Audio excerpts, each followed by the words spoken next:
Ma'am আপনার pizza. এসেছেন? আসুন, ভেতর আসুন। এই যে আত্মীয়, ভেতর আসবেন না? ম্যাম আসলে প্লিজ কাম। সেদিন হাসপাতালে আপনাকে ওভাবে দেখে একটু অবাক হয়ে গেছিলাম। ব্যাখ্যা করতে হবে না, ইটস ওকে। কেমন আছেন? তো ম্যাম ভালো। চা খাবেন? না থাক ম্যাম, পিজার বিলটা পেয়ে গেলে চলে যাবে। সবসময় তো তাড়াহুড়ো করেন কেন?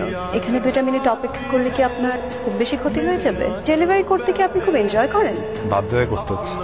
ম্যাথমেটিক্সে অনার্স মাস্টার্স, রেজাল্টও ভালো, কিন্তু ডেলিভারি ম্যানের কাজ করছেন, তাই জিজ্ঞেস করছি। এই যে এত পরিশ্রম করে সারাদিন ডেলিভারি করেন, সে কত ইনকাম হয়? আমি জাস্ট জিজ্ঞেস করছি কারণ আপনার বর্তমান স্যালারিটা না জানি আমি ফিউচার স্যালারি কিভাবে ঠিক করব। আমি ঠিক করেছি আপনাকে একটা চাকরি দেবো। ম্যাম আপনার ফুড, আমি আসি। 1 লাখ? আপনি আমাকে দিয়ে কি এমন কাজ করাবেন যার জন্য আপনি আমাকে এত টাকা স্যালারি দেবেন? আপনি শুধু অ্যামাউন্টটা ঠিক করুন, কাজ কি সেটা ঠিক করে অ্যাপ্লাই করুন।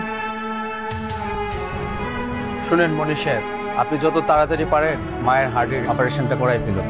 স্যার স্যার অপারেশন করাতে আনুমানিক কত টাকা লাগতে পারে?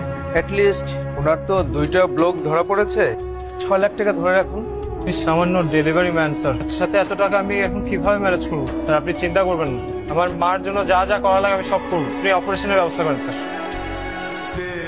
কি কাজ সেটা না জেনে রাজি হয়ে যাচ্ছেন? কি কাজ, কেমন কাজ সেটা জানার সময় সুযোগ এখন আমার নেই। আমার শুধু টাকাটা এখন প্রয়োজন। বুঝতে পেরেছি, আপনি বসুন, আমি আসছি। মনীষ সাহেব, এখানে 5 লক্ষ টাকা আছে, বাকি 1 লাখ টাকা আপনি কালকে এসে নিয়ে যাবেন। ধন্যবাদ। আমি কখন থেকে কাজ শুরু করবো? এত অধৈর্য কেন হচ্ছেন? আমার যখন দরকার হবে আমি বলবো। আপনার তো এখন টাকাটা দরকার, নিয়ে যান।